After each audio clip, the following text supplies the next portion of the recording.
দিনটি ছিল 25 ডিসেম্বর। দুজনে মিলে সকাল থেকে ল্যাদ খাচ্ছিলাম। আমাদের কোনো প্ল্যানই ছিল না যে আমরা বিকেলে ঘুরতে বেরোবো, হঠাৎ করে প্ল্যান হয়। আমার একটা পার্সেল চলে আসে, তার মধ্যে এই সানগ্লাসটা আমার অনেক দিনের ইচ্ছে ছিল অর্ডার দেওয়ার, আমি অর্ডারও দিয়েছি, বাট হয়ে গেছে আমার ছোটো। তারপর আর কি রিটার্ন করতে হলো। আর দুপুরের লাঞ্চে ছিল হচ্ছে গরম গরম ভাত, মাছ ভাজা, বাঁধাকপি দিয়ে মাছের মাথা দিয়ে তরকারি, আর হচ্ছে আলু চিংড়ি মাছ দিয়ে একটু মশলা মতো করা, আর ছিল স্যালাড। তারপর রীতিমতো আমরা রেডি হয়ে বেরিয়ে পড়ি। আমাদের সাথে আমার বোনও গেছিলো কৃষ্ণনগর চার্চে ঘুরতে। তারপর সেখানে যাওয়ার পর আমার বোন ক্লিপ দেখছিলো, তো আমি ওখান থেকে একটা ক্লিপ নিয়ে নিই। আমার হাতে যে রেড কালারের এটা দেখছো, আমি প্রত্যেকটা মেলায় গেলে ওই জিনিসটা আমার কিনে, আমি জানি না কেন আমার ওটা খুব ভালো লাগে, মানে এগুলো ফু দিয়ে করতে।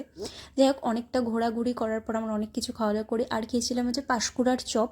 এই চপটা হচ্ছে আমি ফার্স্ট টাইম খেলাম, আমার বর বললো খাও, খুব টেস্ট হয় খেতে, তোমরা কে কে খেয়েছো কমেন্টে জানিও।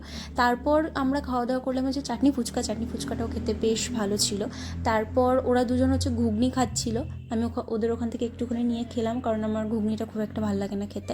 তাই যাই হোক, আজকের ভিডিওটি যদি ভালো লাগলে পাশে দেখো, টাটা।